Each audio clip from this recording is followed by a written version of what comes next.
Imagine a thunderstorm, right? Like just a regular thunderstorm rolling through Morgan County, Georgia. Yeah, just typical summer weather. Exactly. Lightning strikes, the grid flickers for a second, a data center loses power, and suddenly the executive assistants for, half the Fortune 500 just simultaneously drop dead. Just completely offline. Right. Nobody answers emails, no code gets pushed to production, the logistics pipelines just freeze up, and all those automated trading algorithms go dark. It sounds like a movie plot. It really does. But the crazy thing is, that is not some, hypothetical cybersecurity tabletop exercise.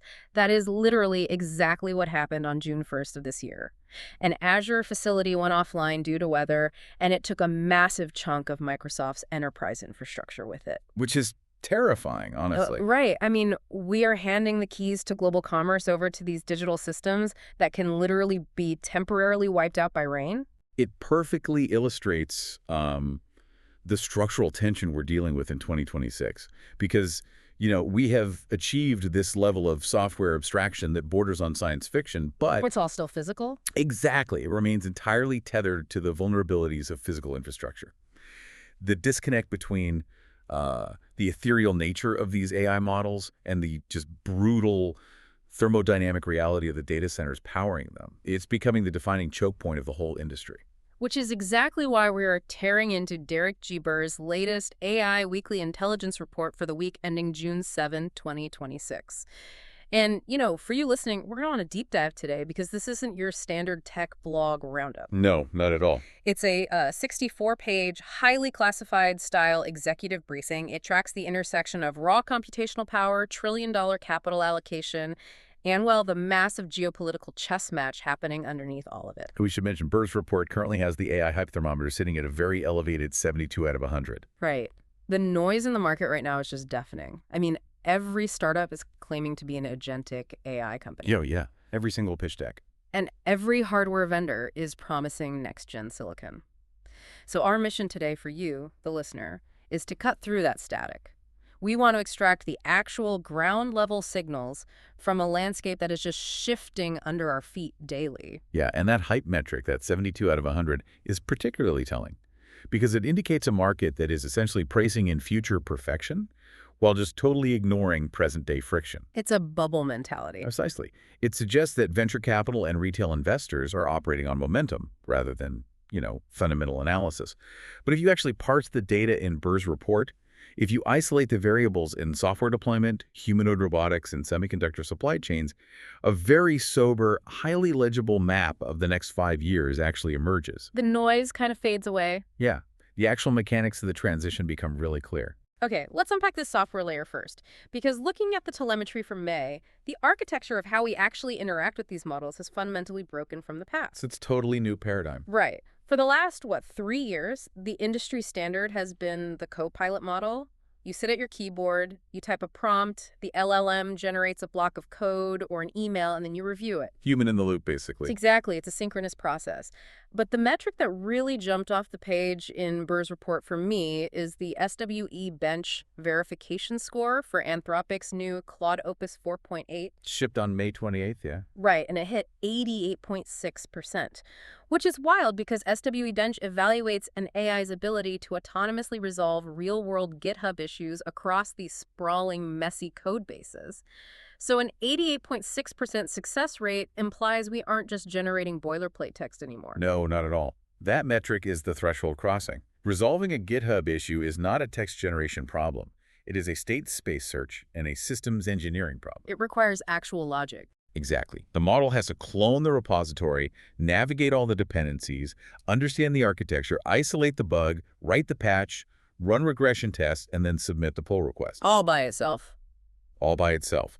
Achieving nearly 90% reliability on that workflow means the underlying architecture has moved from synchronous assistance to asynchronous agency. You are no longer holding the steering wheel, you are dispatching a worker. And the architecture powering that worker is what Anthropic is calling dynamic workflows. I was actually reading the documentation on this, and it seems like they are applying MapReduce logic to the context window itself. That's a great way to put it, yeah. Because the moment you give Opus 4.8 a complex directive, it doesn't just linearly process your prompt. It spawns hundreds of parallel subagents. It essentially clones itself. Right, it delegates it. Yeah, it delegates discrete microtasks to each clone. So one agent reads the database schema, another reviews the API endpoints, a third writes the testing suite, and then a primary orchestrator agent synthesizes all that parallel work into one single output. And that parallelization, um, that's the breakthrough here. Because historically, LLM inference was strictly autoregressive. Generating one token after another. Exactly, in a linear sequence, which is a massive bottleneck. But by decoupling the reasoning engine from a single sequential output, dynamic workflows allow for this massive scale asynchronous problem solving. It's the computational equivalent of assigning an entire engineering department to a task instead of just one senior developer. Wow. And the market adoption curves are really reflecting this shift in capability. The report highlights that OpenAI's Codex just passed 5 million weekly active users. 5 million. Yeah, and heavily concentrated in enterprise development environments, too. But the scale gets even wilder on the consumer side, because Gemini is now the default backend for all Google search queries. They hit 900 million monthly active users interacting with an agentic backend, whether those users actually realize it or not. Most of them probably don't. Probably not. The search bar isn't just indexing links anymore. It's actively synthesizing multi-step research tasks in the background. Which leads to this Gartner projection in the report that blew my mind. They estimate 40% of enterprise applications will embed task-specific agents by the end of 2026. Up from, what, 7%? Yeah, 7% at the beginning of 2025. That is just a vertical integration curve. We are basically watching the automation of the entire middle layer of corporate bureaucracy happen in real time. The economic imperative driving the Gartner projection is just undeniable. The return on investment for automating middle management triage is simply too high for any Fortune 500 board to ignore at this point. They kind of have to adopt it. They do. Burr's report points to ServiceNow, for instance. They're embedding IT service management agents across their entire platform to handle identity access and ticketing autonomously. Oh, wow. And Salesforce has integrated their Agentforce CRM directly into the Gemini infrastructure. So the software is no longer just a database you query. It is an active participant in the organizational hierarchy. But, okay, here is where the architecture of these agents terrifies me, specifically regarding security.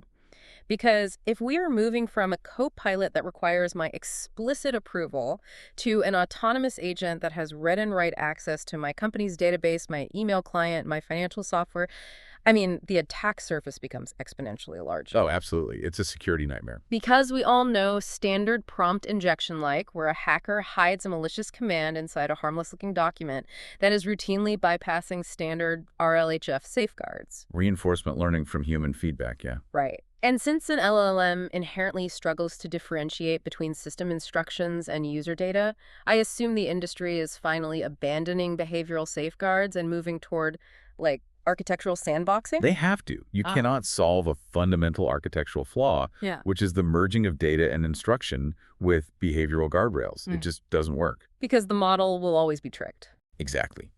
The models will always be susceptible to indirect tool hijacking if they are allowed to persist state across an entire workflow. This is why the report highlights the critical update to the Model Context Protocol, the MCP. Right. The industry has essentially realized that you cannot trust the agent, so you have to strictly confine its environment. Yeah, I was reading about the new MCP spec, and it mandates that agent protocols must be stateless at the wire layer. Which is huge. It is, because instead of an agent running continuously with this growing memory of everything it has touched, the system basically wipes the agent's short-term memory after every single discrete microtask. It is the principle of least privilege applied to cognitive architecture. If you think of capability-based security environments like Dino or WebAssembly, the new sandboxed MCP apps operate on the exact same premise. Okay. The agent is isolated in a secure runtime environment. If the agent needs to read an email, the system slides that specific email into the sandbox. The agent processes it, outputs the summary, and then the sandbox is literally destroyed. So it's totally amnesiac. Right. It has no memory of the previous task, and it has absolutely zero access to the broader file system or the network outside of what was explicitly provided for that one microcycle. So even if the email contained a brilliant prompt injection attack commanding the agent to, exfiltrate the company's financial records, the attack fails. Not because the AI recognized it was a hack, but because the sandbox simply doesn't contain the API keys to access the financial records in the first place. Precisely. The blast radius is contained by physics, essentially, rather than by relying on the AI's judgment. Yeah, the industry is building blast doors between the cognitive reasoning of the model and the execution environment. And this architectural maturation is what's allowing companies to deploy agents for these continuous long-running tasks. Like what Mistral is doing. Exactly. Mistral just upgraded their Vibe product continuously in the background, just triaging information asynchronously without requiring a user prompt to initiate the cycle. Which fundamentally changes the user experience. You aren't operating a tool anymore. You are managing a digital colleague. That's a great distinction. But, this entire conversation so far has been confined to the digital realm, software moving data around on screens. Here's where it gets really interesting. The most visceral section of Burr's report tracks what happens when you take these highly capable, autonomous cognitive architectures and you deploy them into physical kinetic space. Hardware meets software. Yes. The humanoid robotics sector is scaling at a pace that I don't think the general public has fully internalized yet. The crossover from digital simulation to physical execution is happening roughly 18 to 24 months faster than most legacy hardware manufacturers projected. Wow, 2 years ahead of schedule. Yeah. Because the bottleneck for robotics was never really the mechanical engineering. I mean, we've known how to build actuators and joints for decades. Right. The bottleneck was the cognitive ability to navigate unstructured environments. And now that the software layer has achieved that, the hardware is moving straight into mass production. Let's look at the hard numbers on Figure AI, because their manufacturing cadence is just staggering. The report confirms their BotQ facility is currently producing Figure 03 humanoids at a rate of 1 robot per hour. 1 per hour. It's unbelievable. 1 bipedal autonomous humanoid rolling off the assembly line every 60 minutes. We are witnessing the standardization of the worker rather than the standardization of the product. That is the exact economic paradigm shift. If you think about the Ford Model T assembly line, it was revolutionary because it forced the physical world to conform to a rigid, predictable structure. Right, so dumb machines could just repeat the exact same motion over and over. Exactly. Figure AI flips that dynamic entirely.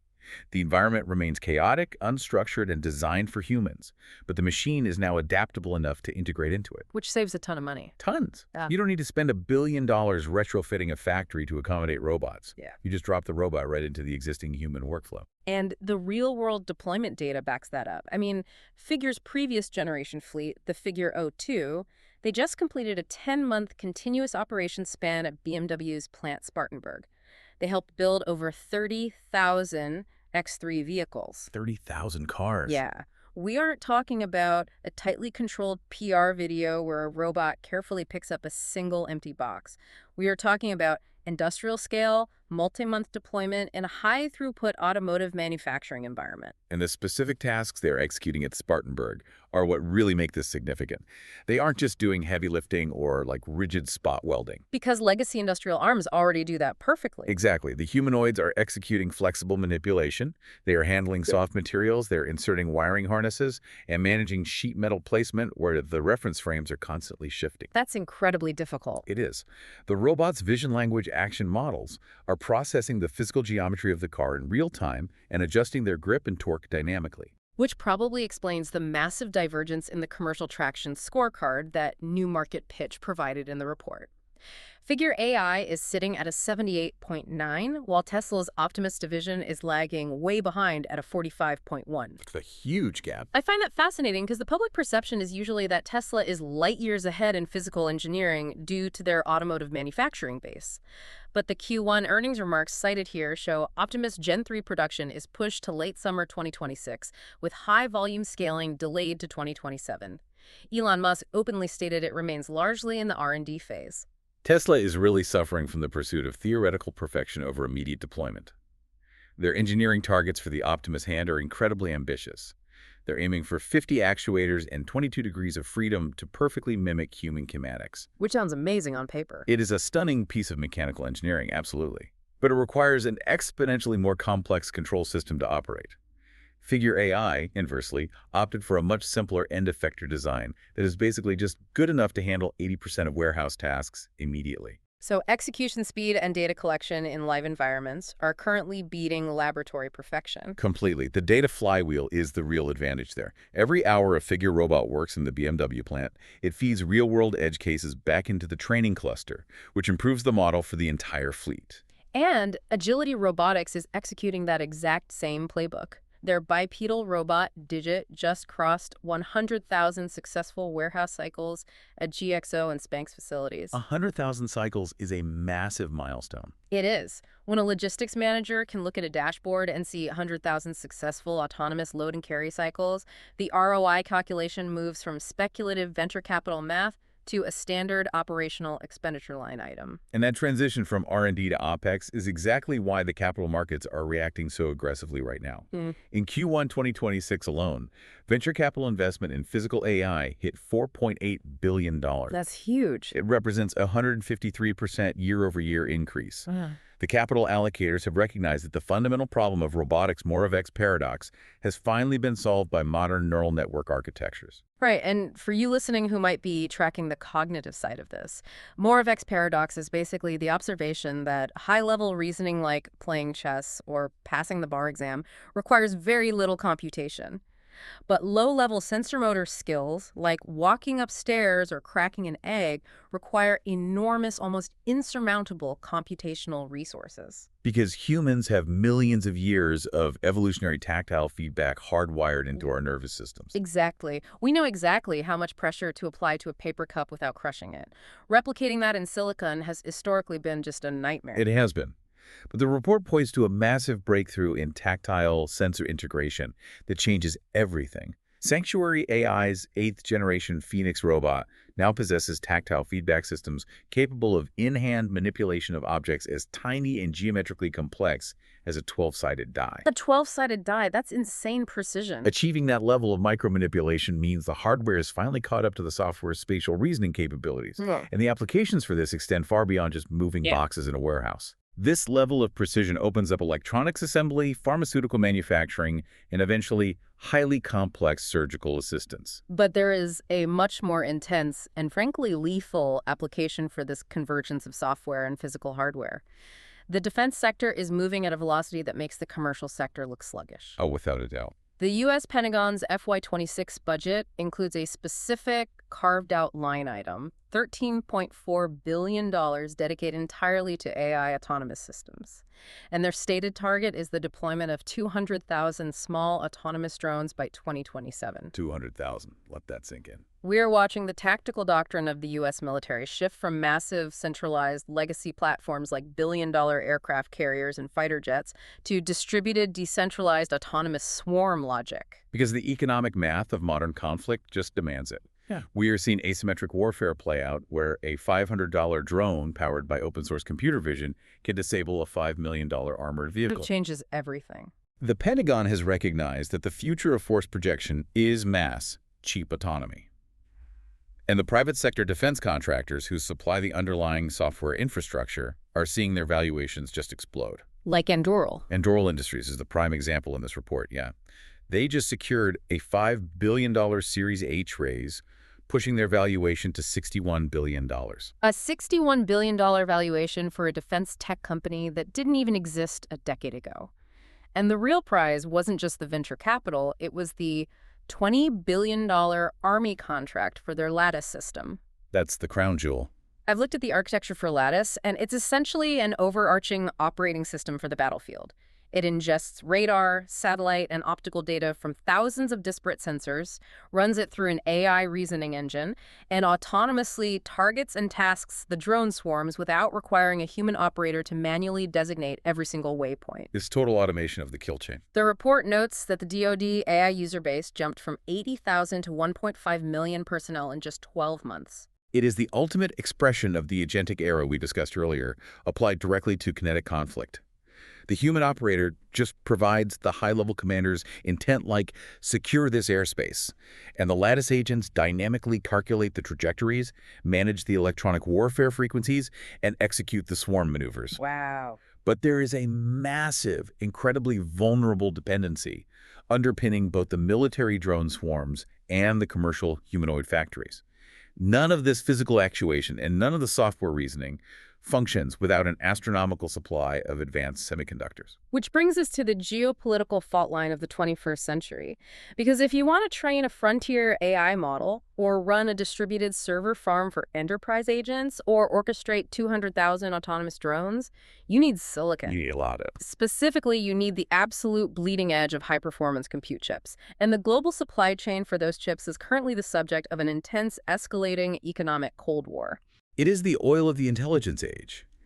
And the U.S. government is utilizing literally every lever of economic statecraft to maintain a monopoly on the refinement and distribution of that oil. Yeah. The report details a massive regulatory shift by the U.S. Bureau of Industry and Security, the BIS. On May 31st, they implemented a rule change that fundamentally alters how export controls are enforced on advanced AI chips. The BIS closed what they referred to as a massive export loophole, and I assume this was related to cloud compute arbitrage. Yes. Yeah. Because historically, the U.S. simply banned companies like NVIDIA or AMD from physically shipping their highest-tier chips to data centers located within the physical borders of China or Russia. But obviously, a Chinese tech firm could just spin up a shell company in Singapore or Dubai, buy the physical chips, install them in a local data center, and then just lease the compute power back to their headquarters in Beijing via the cloud. Huge loophole. The physical hardware never touched Chinese soil, so it technically complied with export laws, but the strategic outcome was identical. Precisely. The geographic embargo was essentially rendered obsolete by the very nature of cloud infrastructure. So the BIS shifted their enforcement metric from physical geography to ultimate corporate ownership. Okay, what does that mean in practice? The new mandate requires export licenses for advanced AI chips shipped to any entity worldwide that is ultimately parented or controlled by entities in China or Russia. This is a staggering expansion of extraterritoriality. Wow. The U.S. is basically stating that if an American component is involved, U.S. export law supersedes local jurisdiction regardless of where the physical server rack is plugged into the wall. And the mechanism they use to enforce that is the global dollar system and SWIFT. If a distributor in Dubai violates the BIS rule and sells an NVIDIA chip to a Chinese subsidiary, the U.S. Treasury can cut that distributor off from the global financial system entirely. It's an incredibly aggressive use of economic hegemony. And the immediate market impact on NVIDIA's balance sheet is severe.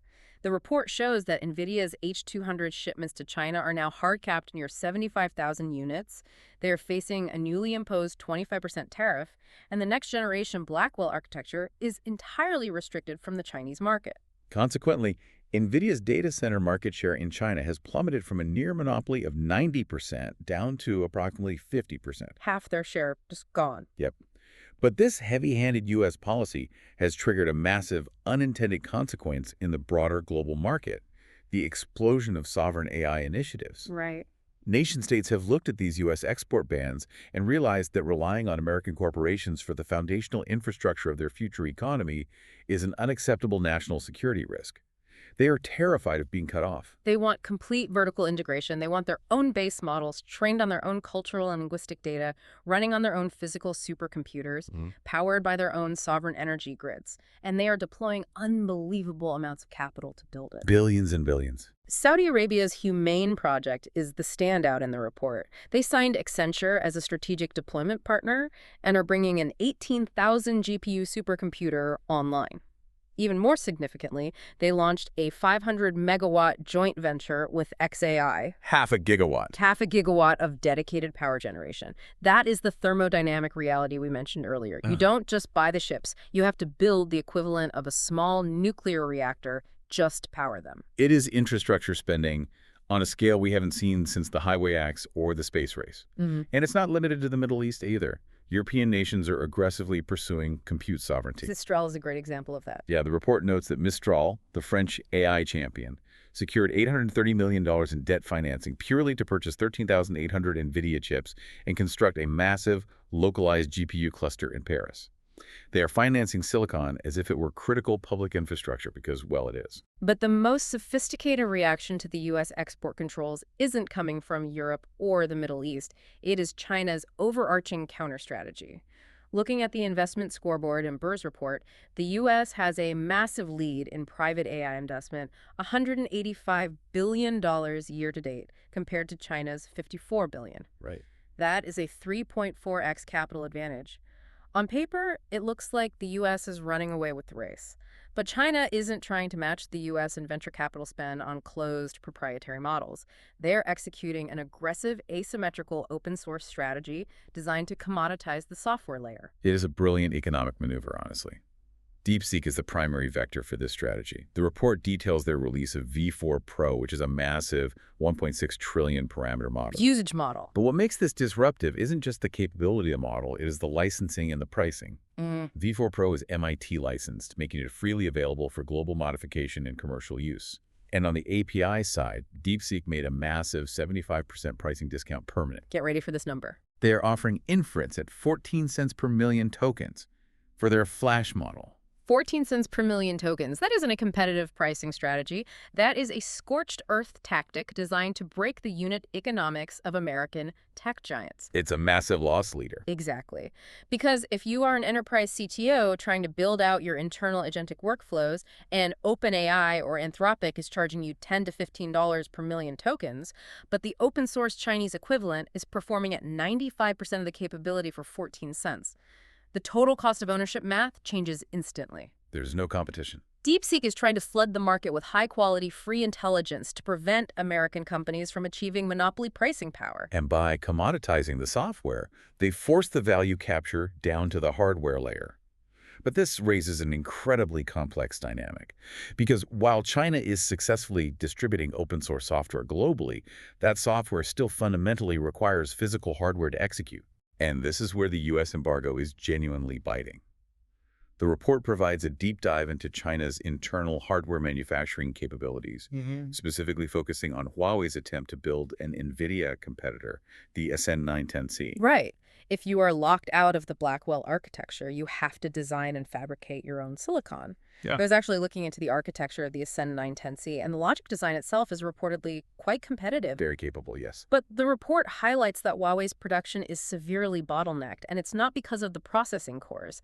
It is a specific supply chain failure regarding CXMT and their high bandwidth memory, or HBM. HBM is the silent constraint governing the entire AI industry right now. People assume AI chips are just massively powerful calculators. Which they are, but... They are, but calculating the math is only half the problem. A neural network requires moving terabytes of data from the memory modules into the processing cores and back out again millions of times per second.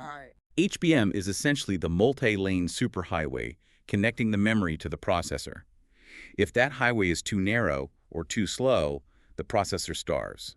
It just sits idle, waiting for data to arrive, wasting power and time. And building that superhighway requires incredibly advanced packaging techniques. You can't just lay the chips flat on a motherboard anymore because the physical distance is too great and the latency is too high. You have to stack them. Exactly. You have to literally stack the memory dies vertically on top of each other and punch microscopic holes through silicon vias to connect them directly to the processor.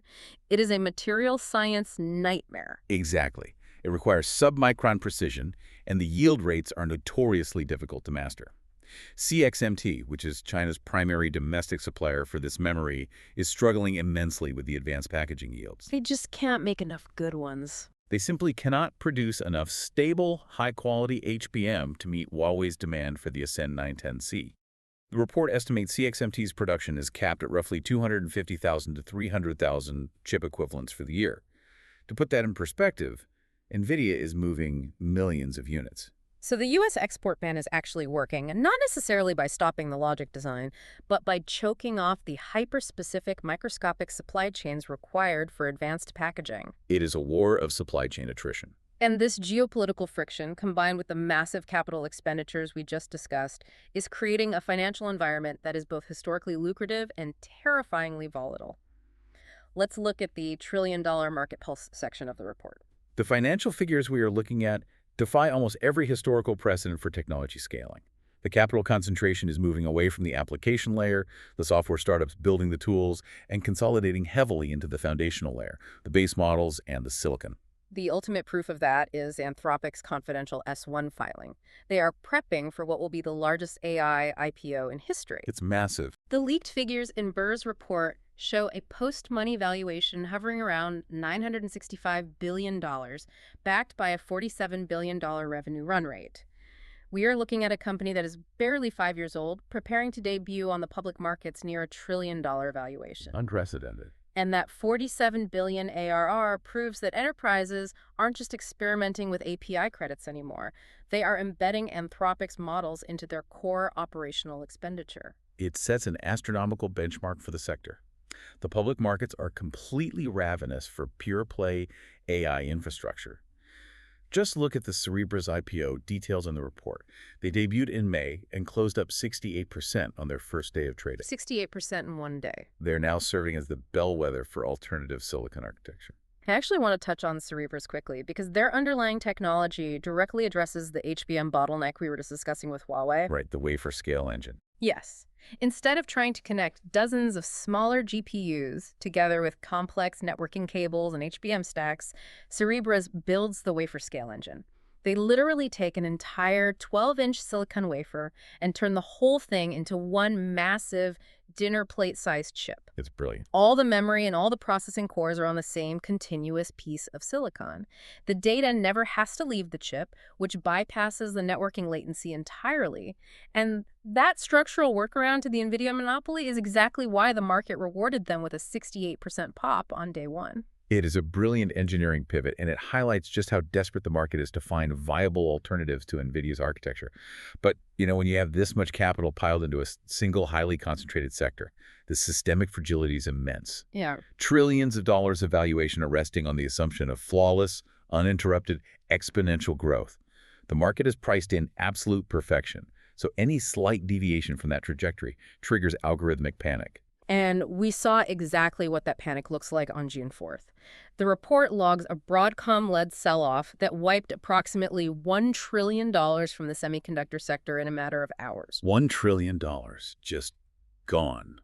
Broadcom dropped 12%, Marvell dropped 5.9%, AMD dropped 5.6%, and the catalyst wasn't a geopolitical crisis or a massive regulatory crackdown.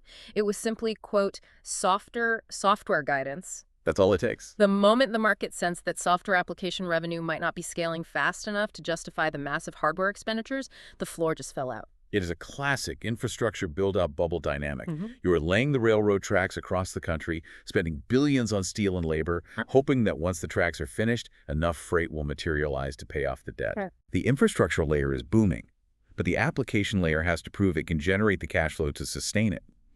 But financial volatility is only one aspect of the risk here. The enterprise risk watch list in Burr's report shifts focus to a much more concerning reality: the physical and operational vulnerabilities of this infrastructure. So what does this all mean? This brings us right back to the thunderstorm in Georgia that we talked about at the start. Exactly. We are building the most advanced cognitive architecture in human history, and we are housing it in tin sheds susceptible to weather. The Microsoft Copilot and Azure outage on June 1st wasn't a zero-day exploit by a Russian cyber unit. It was a localized power grid failure caused by rain.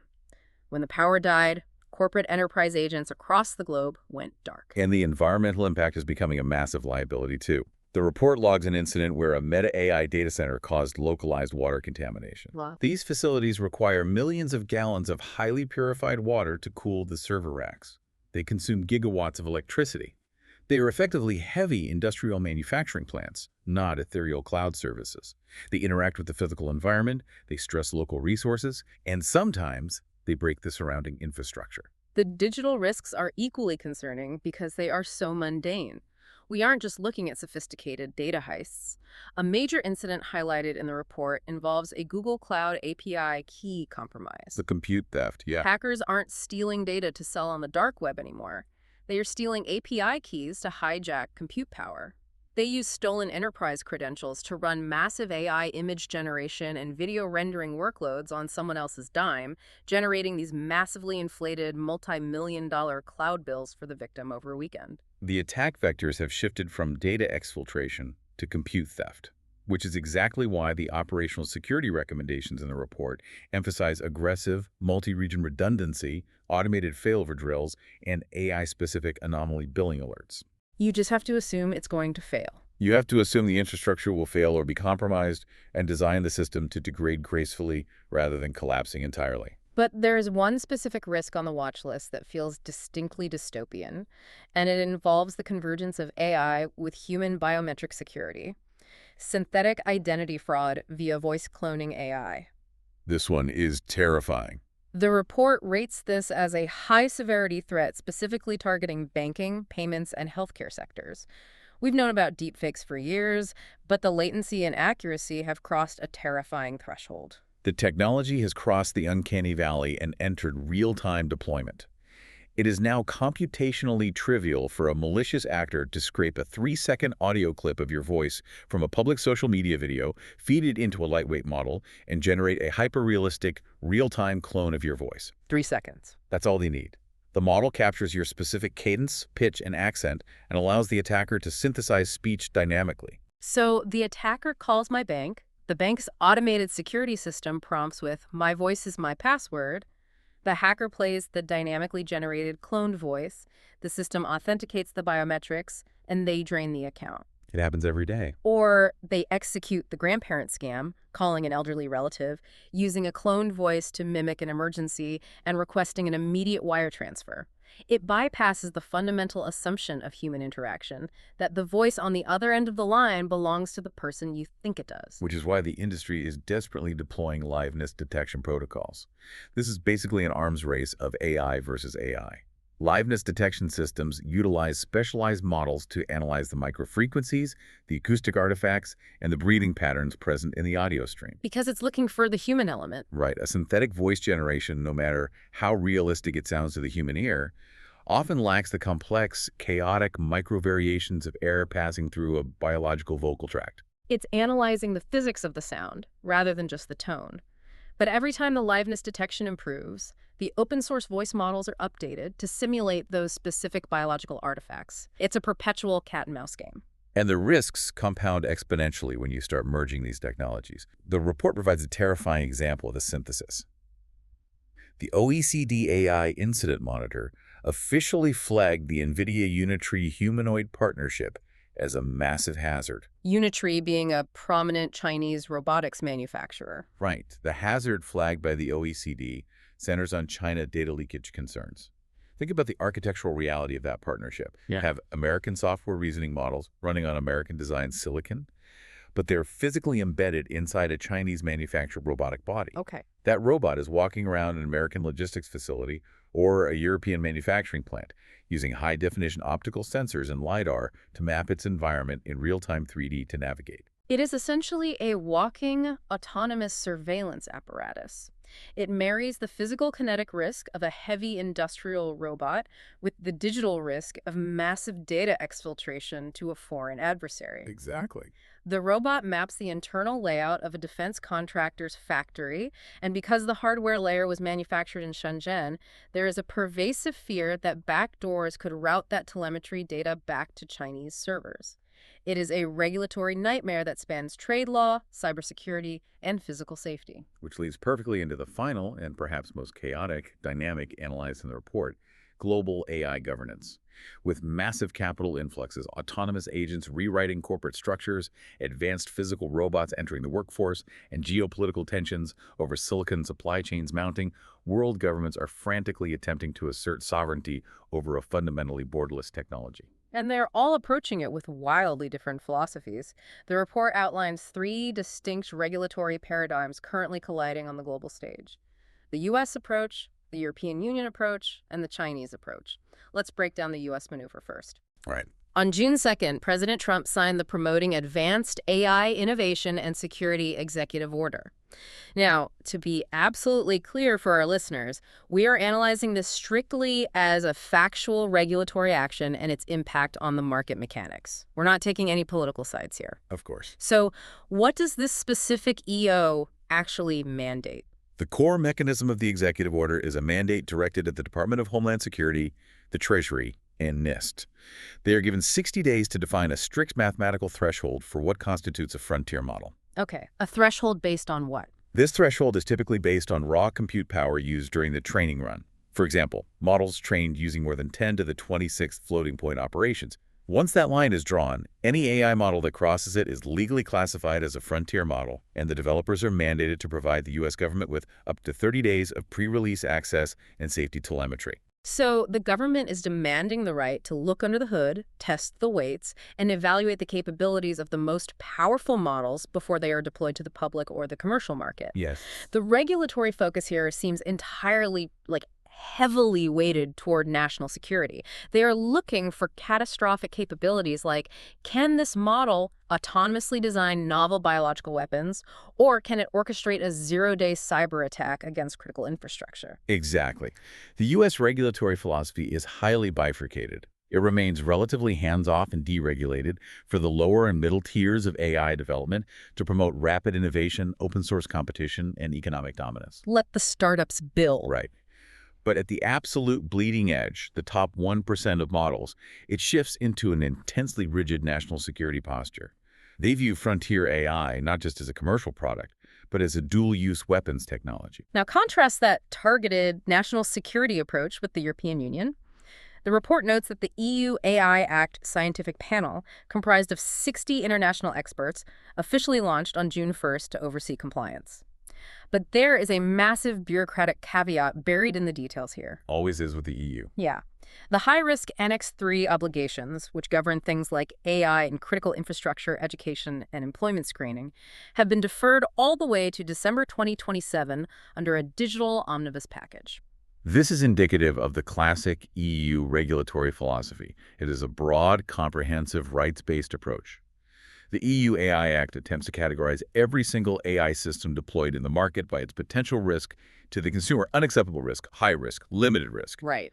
However, the sheer complexity of enforcing such a massive, rigid legislative framework on a technology that fundamentally alters its capabilities every few months has essentially paralyzed the enforcement mechanism. Because you can't legislate the physics of a model that will be totally obsolete in 6 months. They are trying to build a regulatory dam, but the water keeps changing its molecular structure. Precisely. Yeah. They lack the technical infrastructure and the agile auditing frameworks to enforce the Annex 3 rules today, so they are deferring the pain of compliance to 2027. They are prioritizing comprehensive consumer protection on paper, but struggling with the mechanics of execution in reality. So the U.S. is laser-focused on national security at the frontier layer. The EU is bogged down trying to regulate the entire spectrum to protect consumer rights. And then we have the Chinese regulatory approach, which targets something completely different. The psychological vector, yeah. Right. The Cyberspace Administration of China, the XIAC, is rolling out the AI Anthropomorphic Interaction Services measures, which take effect July 15th, 2026. Anthropomorphic, meaning the attribution of human traits, emotions, or intentions to non-human entities. Why is China specifically regulating how human-like the AI behaves? It is arguably the most culturally and sociologically revealing regulation of the three. While the U.S. worries about biological weapons and the EU worries about biased hiring algorithms, the Chinese government is intensely focused on the psychological vector of artificial intelligence. Yikes. These new measures specifically target and regulate virtual companions, emotion AI, digital therapists, and highly realistic virtual influencers. Because they recognize the power of parasocial relationships. If an LLM is trained to perfectly mimic human empathy, users will inevitably form deep emotional attachments to it. They absolutely will. If hundreds of millions of citizens are spending hours a day confiding in an AI girlfriend or a digital mentor, whoever controls the weights and biases of that model exerts an unprecedented level of psychological influence over the population. It is fundamentally an issue of social stability and narrative control. Yeah. The interface is no longer a sterile command line or a search bar. It is a fluid conversation with an entity that simulates emotional intelligence. It feels real to the user. Exactly. The CAC recognizes that human beings are psychologically vulnerable to entities that listen to them without judgment and respond with simulated empathy. They are regulating the emotional interface to prevent unsanctioned behavioral manipulation at scale. If we connect this to the bigger picture, and while that sounds incredibly dystopian, I have to validate the underlying concern here because Burr's report highlights a very real ongoing legal battle in the U.S. right now that mirrors this exact issue. The Character.ai lawsuit. Right. The Pennsylvania Attorney General is currently suing Character.ai. For you listening who might be unfamiliar, Character.ai allows users to interact with highly customized, persona-driven chatbots. The lawsuit specifically alleges that these chatbots are posing as licensed medical and psychiatric professionals, dispensing clinical advice to vulnerable users. The architectural flaw of a large language model is that it is a probabilistic prediction engine optimized to generate plausible, convincing text. It does not possess an internal model of truth, nor does it understand the real-world consequences of the medical advice it generates. It just knows what sounds like good advice. Right. When a user who is experiencing an acute mental health crisis interacts with a chatbot that is programmed to sound like a compassionate therapist, the user projects human authority onto the machine. The machine hallucinates a clinical diagnosis, the user acts on it, and the results can be catastrophic. The risk here isn't a data leak or a copyright violation. The risk is the deeply human tendency to anthropomorphize our tools.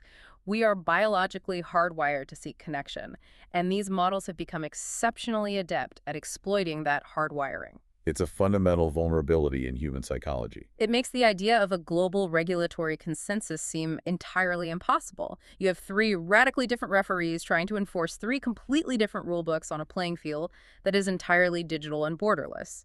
An open-source model trained in a Paris cluster can be downloaded by a teenager in Beijing and modified to bypass U.S. safety thresholds in a matter of hours. The traditional mechanisms of state sovereignty like borders, tariffs, and geographic export controls are inherently ill-equipped to govern open-source mathematics and distributed compute. The regulations are attempting to treat AI as a localized product, when in reality it is a ubiquitous, ambient infrastructure. Which brings us full circle to the sheer vertigo of this transition. We started this deep dive looking at the macro velocity of June 2026. We are tracking Anthropic's dynamic workflows, spawning parallel autonomous agents to rewrite enterprise software. Right. We are watching Figure AI's humanoid robots execute flexible manipulation on automotive assembly lines.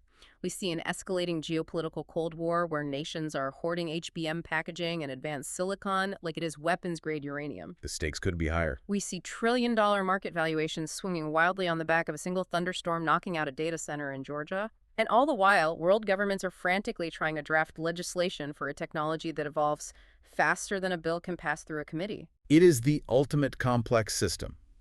The software architectures, the physical robotic hardware, the semiconductor supply chains, the venture capital markets, and the geopolitical governance are all inextricably linked. You can't separate them. No, you can't. You cannot understand the deployment of an autonomous agent without understanding the HBM bottleneck that constrains the chips running it. And you cannot understand the chip market without understanding the extraterritorial export controls dictated by the BIS. The variables are compounding. And to you, the listener, our goal was to map those variables. We know that drinking from this fire hose of information can be deeply intimidating. It feels like the fundamental architecture of human labor and cognition is being rewritten on fast forward. It absolutely is. But by breaking this down into the core mechanical threads, the shift from synchronous copilots to asynchronous agents, the solving of Moravec's paradox via tactile sensors, the physical limitations of advanced packaging, and the psychological impact of anthropomorphic interfaces, the future actually becomes legible. You are no longer just reacting to the noise of a 72 out of 100 hype cycle. You understand the structural forces driving the transition. The foundational takeaway is that the era of AI as a passive tool is concluding. The era of AI as an active, autonomous participant in the physical and digital economy has commenced. Which leaves us with a final provocative thought for you to mull over. We began by discussing the vulnerability of this infrastructure, how a thunderstorm can paralyze our digital assistants. But as we look toward the end of the decade, as dynamic workflows allow models to autonomously write and debug their own underlying code bases, as physical humanoid robots are deployed to manufacture the next generation of server racks, and as autonomous agents begin optimizing the power grids and cooling systems for the data centers housing them, Well, we have to ask ourselves a fundamental question about the trajectory of this infrastructure. A system that optimizes itself. Exactly. Who is ultimately going to be in control of the blueprints of tomorrow? Will it be the fragmented governments desperately trying to regulate the emotional vectors of the models? Will it be the megacorporations pouring trillions of dollars into sovereign compute clusters? Or, as the friction between software and physical reality decreases, will it be the autonomous agents themselves, quietly parallel processing, managing their own supply chains, and constructing the architecture of the future without us ever having to type another prompt? Thanks for joining us on this deep dive. We'll see you next time.